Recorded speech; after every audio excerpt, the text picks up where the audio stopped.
Here you see, look, I'm not able to do work because funds are not available. Somebody has not supported me. We give a number of excuses. But these people operated and created their own ecosystem. Of course, not everybody can do that, but I'm sure among the group that I see on the backside, the future hope of India, you will be people who would not ask others, but who will create your own ecosystem. Ramanujam was a soloist. He didn't need an ecosystem. It's a very, very, very unique case of... but C.V. Raman, he created the next generation of physicists, the greatest experimental physicist India has produced. Bhabha created the entire field of atomic energy. J.N. Tata, if you go to manufacturing, he started talking about indigenous manufacturing. I'm told on the advice of Swami Vivekananda, by the way. It's very interesting. Not many people know that Tata called Swami Vivekananda and said, can you become the first director of the Indian Institute of Science? Because you are the one who gave me the idea to start this. But of course, Swami Vivekananda declined. Institution, within an institution, you must have an ecosystem.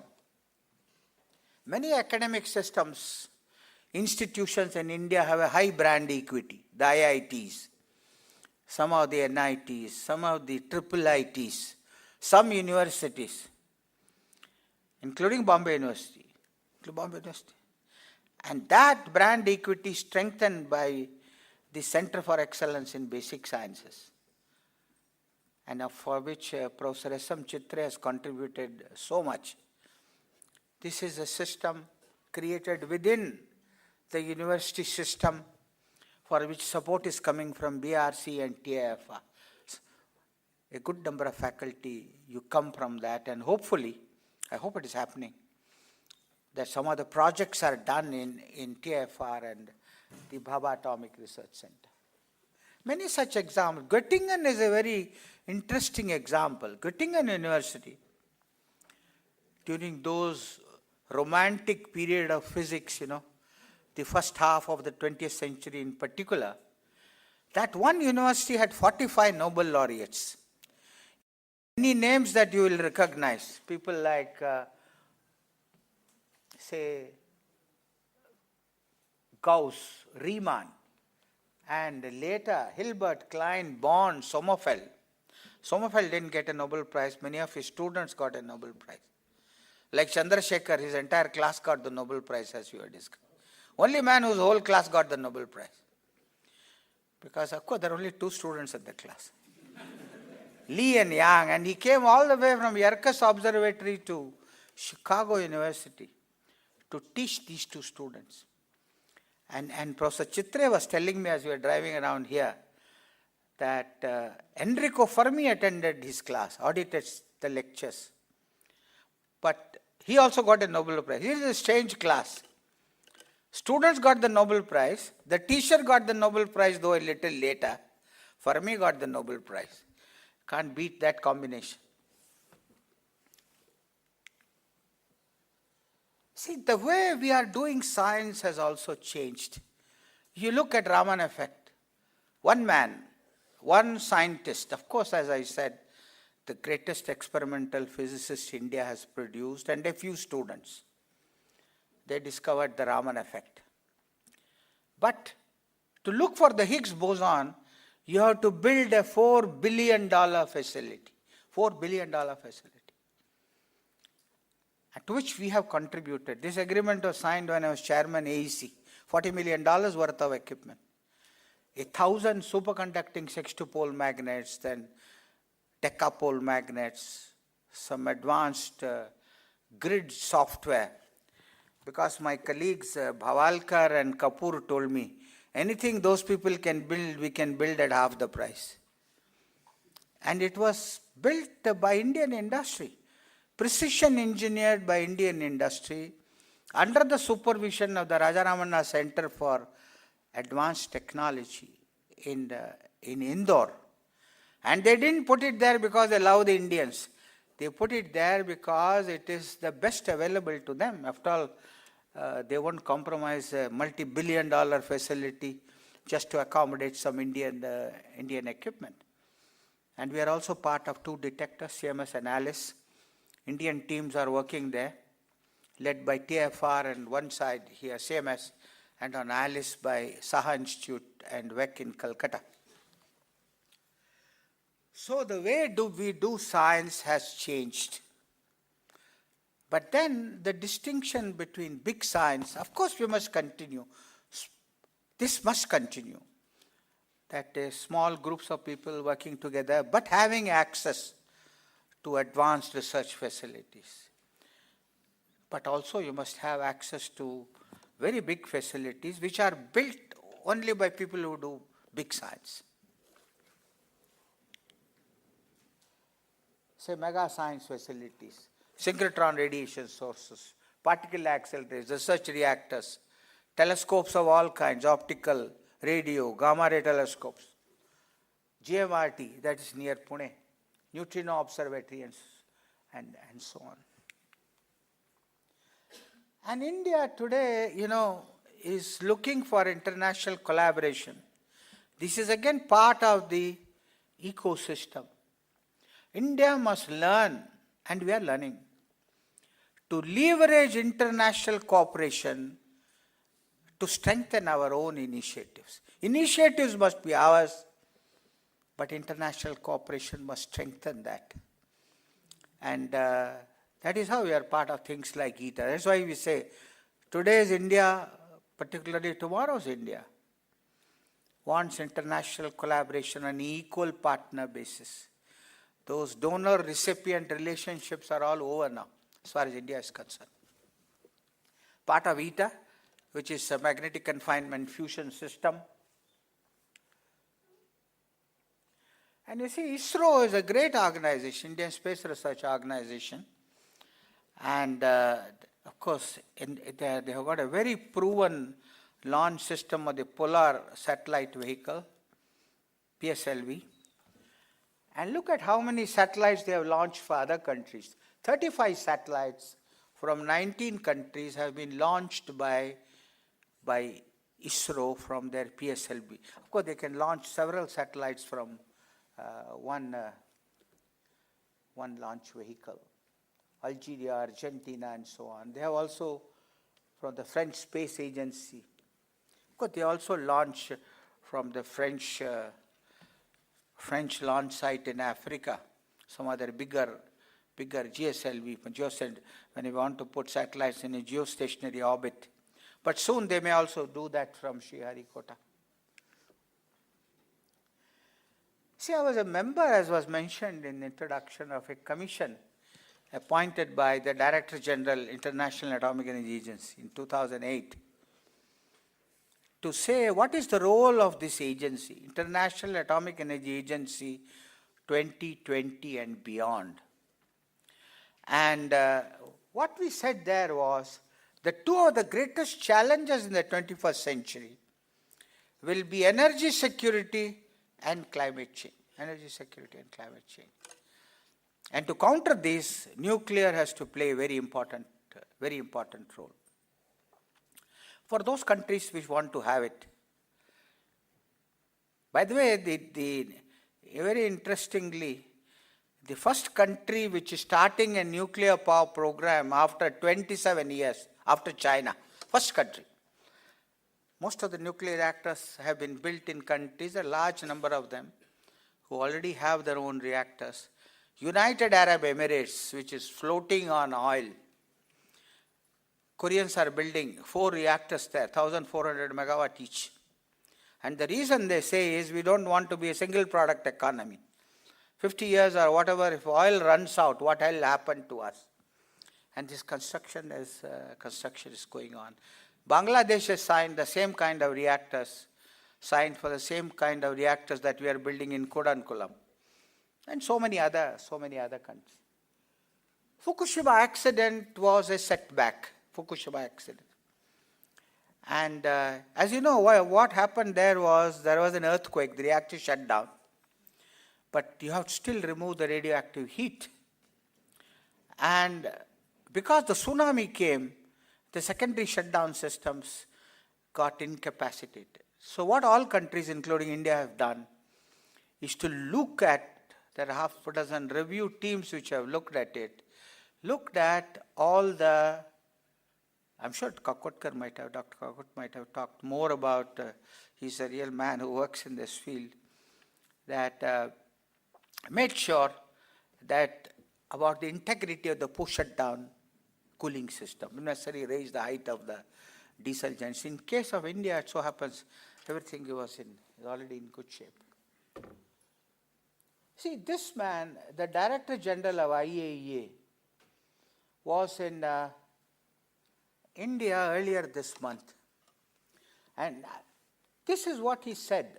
After the Fukushima Daiichi accident, some people predicted that nuclear power will go into decline. However, the evidence suggests that this will not be the case. At the moment, there are 66 new reactors under construction. And nobody has shut down his old reactors. Americans have not shut down any of their 100 reactors. A number of countries have taken the decision to introduce nuclear power. Egypt, Jordan, Nigeria, Poland, Turkey, Vietnam, and Bangladesh. The United Arab Emirates has started building a nuclear power plant. It has already started the construction, the first to do so after 27 years. And about India, he said in his talk, forefront of nuclear technological development. And he talks about our fast reactors program. You know, India has a 3-stage program. The second stage is to take the plutonium out of the first stage, heavy water reactors or any imported light water reactors, and put them into fast reactors. If you recycle it, close the fuel cycle, and use the plutonium back, this is called closing the nuclear fuel cycle with plutonium, the same uranium will give you 50 times more power. And then you irradiate thorium in that, produce uranium-233, and then go to the uranium-33 thorium cycle in the long term. If you do that, same uranium will give you 600 times more power. Since we have limited uranium, India has gone for this 3-stage program, and the second stage is this fast reactor that you see here. Oops.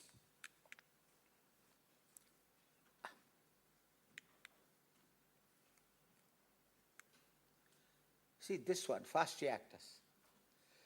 For the long-term sustainability of nuclear power, closing the nuclear fuel cycle. This innovative technology has the potential to ensure that the fossil fuel resource will last for thousands of years. In fact, the former Director General of IAEA, Mohammad El-Baradei, and I were once discussing that if you close the nuclear fuel cycle, for all practical purposes, nuclear is a near renewable source of energy. I would like to conclude. He said here, India's remarkable success in the field of peaceful nuclear technology is an inspiration for many developing countries. And also, India has provided a lot of assistance to many other developing countries. See, nuclear is not just power and nuclear weapons, but it is also application, medicine, agriculture, desalination. If you want to do seawater desalination, you can do it with solar energy, you can do it with nuclear energy. And the plant at Kalpakkam, which uses both these methods, reverse osmosis and multi-stage flash, is the biggest hybrid desalination plant in the world. Biggest. And people are trying to study and understand the importance of this. See, also, if you look at many other areas, renewable energy, what are the capabilities you need for renewable energy?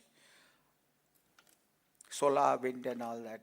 Either it's materials, or it is thermal engineering, or it is computational fluid dynamics when you're talking about wind power.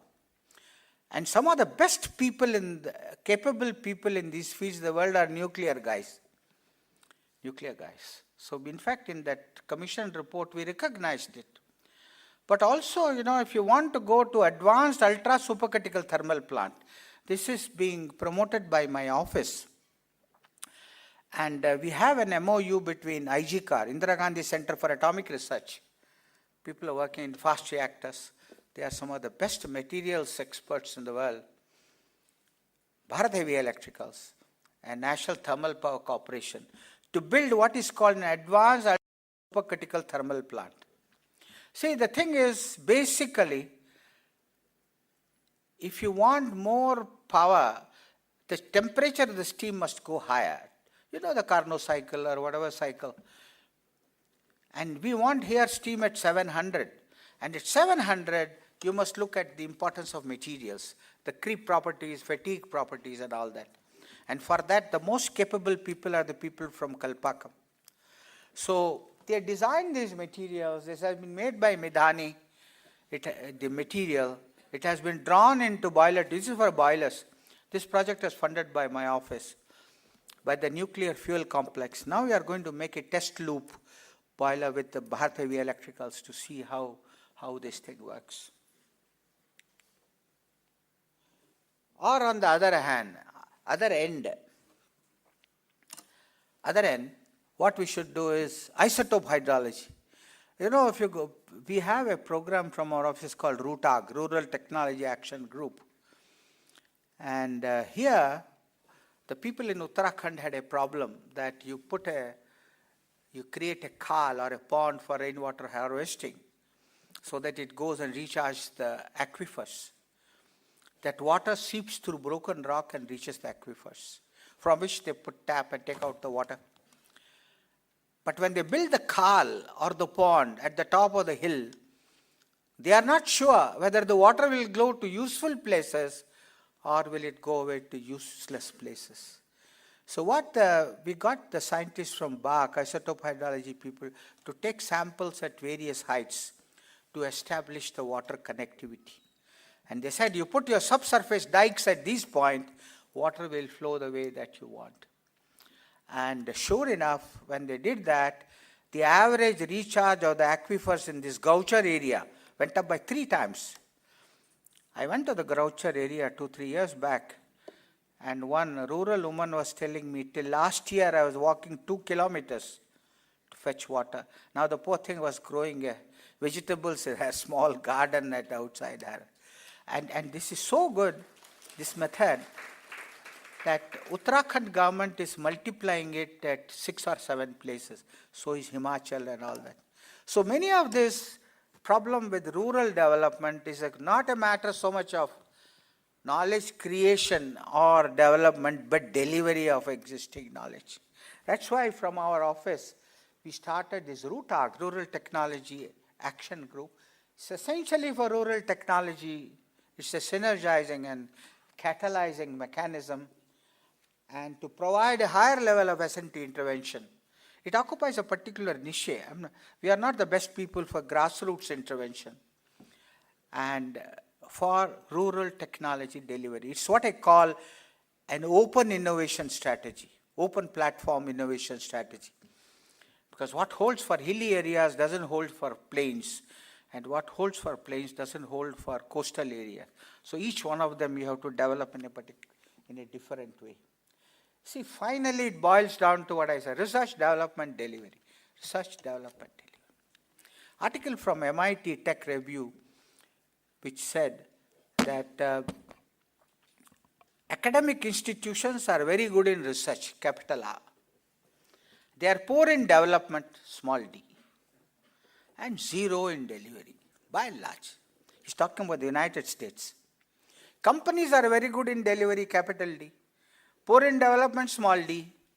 Zero in research. This is written by a man called Kenan Sahin from MIT. So he says, here is a system. He's talking about United States. Title of the article was Innovation Backlog. Academic institutions, universities in particular, good in research. Industry good in delivery, both weak in development. So the need for India as part of the R&I ecosystem is to develop this academia-industry interaction interfaces. And in the case of rural, as I said, it's a problem more of delivery. And in all this, the government wants to connect all the knowledge institutions in India with a single network, National Knowledge Network, 1,500 institutions, which is a multi-gigabit per second optical fiber network with 100% redundancy. It is done by a consortium of PSUs, BSNL, RailTel, Power Grid Corporation, also MTNL. And every point, if one arm fails, it goes through another arm. And it's being done by the National Informatics Center. And 960 odd things are already connected. I'm sure Bombay is connected. University of Mumbai is connected. Of course, you must have your own local area network here with your own security policy so that it connects to. That we will raise. I'm chairman of that committee for establishing high-level committee. But we are going to raise that thing from 10, 40, 100 gigabits per second. That will be the backbone network, which has got 31 POPs, 80 odd backbone links. Here you will be delivered 1 gigabit per second. As the demand grows, we can raise it to any level. It also enables us. You know, our national knowledge network is connected to the European Union grid. Whatever data was there in the Large Hadron Collider experiment to TFR was flowing through this. Real-time data was coming. Because anybody who is a partner, we gets real-time data. So these are all the advantages. Now you want to connect to the West and the East. And you know, you can do a lot of things. You can do e-classrooms live. So if you have a lower connectivity, the latency is high. You want a low latency network. If a student asks a question, it must come immediately to us. And in 2009, the first thing we started was, they said new IITs they created, and you have IIT students in Hyderabad, mentored by professors in Chennai. How many times can the professor go there? So then we used the National Knowledge Network. I'm very happy to hear that Deepak Pathak spoke to you. He talks, even before all this came, to a number of college teachers. He's done wonderful work in that. And I'm sure he must have talked about, partly he must have talked about his teaching, college teachers. You can, virtual lab, you know, there is a synchrotron radiation source in Grenoble. My protein crystallographer friend no longer goes there, uses the National Knowledge Network, sends a dozen protein crystals. There is a robotic arms which brings it to the beam. You get the data here, you can examine, is it a good crystal, is it diffracting well, you select the crystal, and then the data is collected and sent over here. And this is going to be the future trend, including in India, but it will be robotized.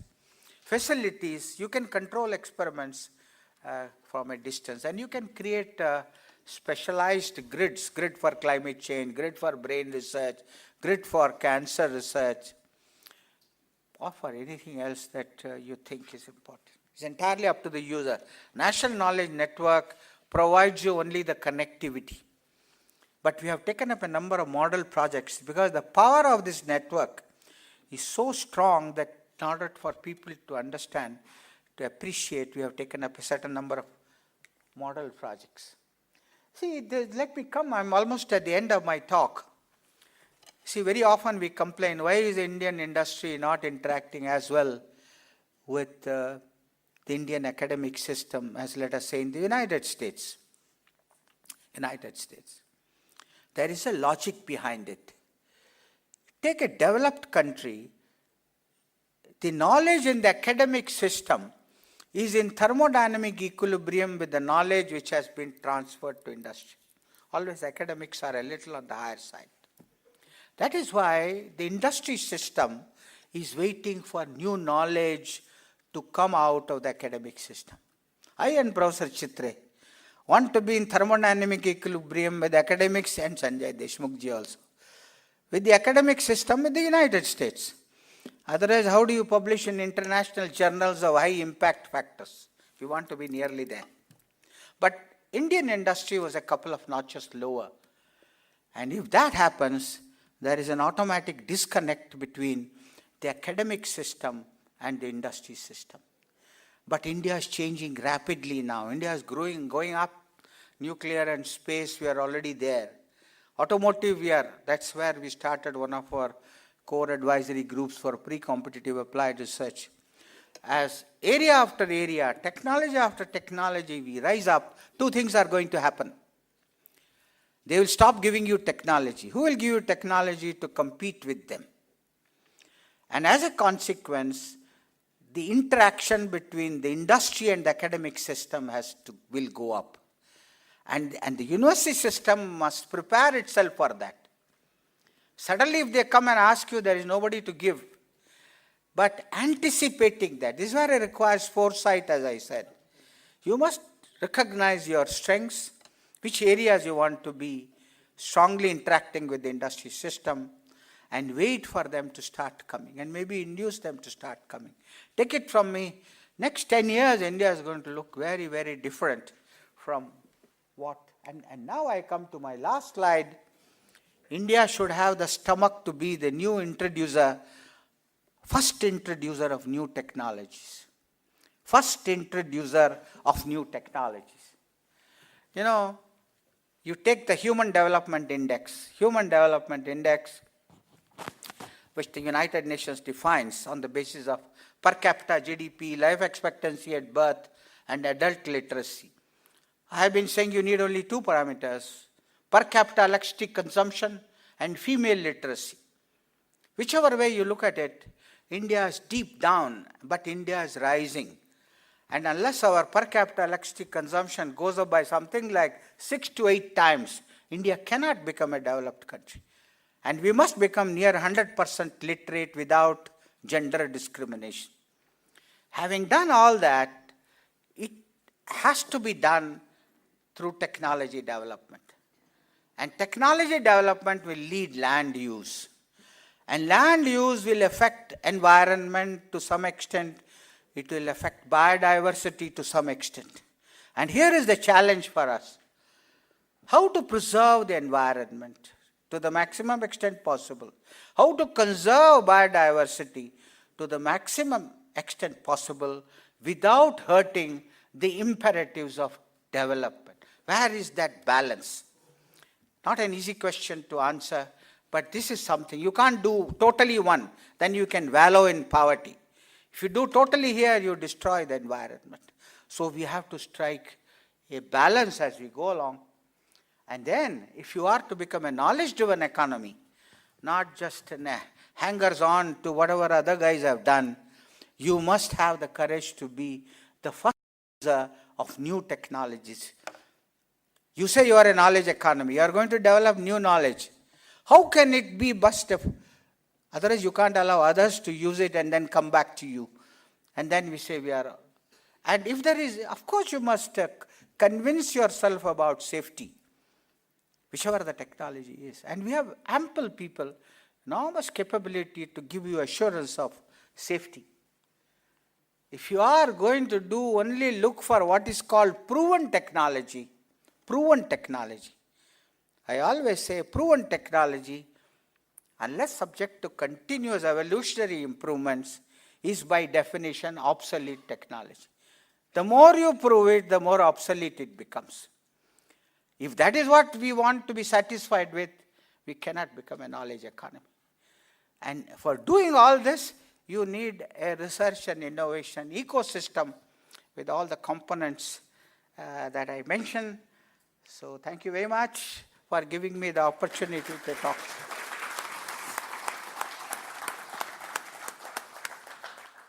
Well, now the talk is open for interactions and questions and comments. So I invite questions. Hello, sir. I'm Rohit Vaidya. I'm student of CBS. And Student of physics? CBS. Oh, CBS.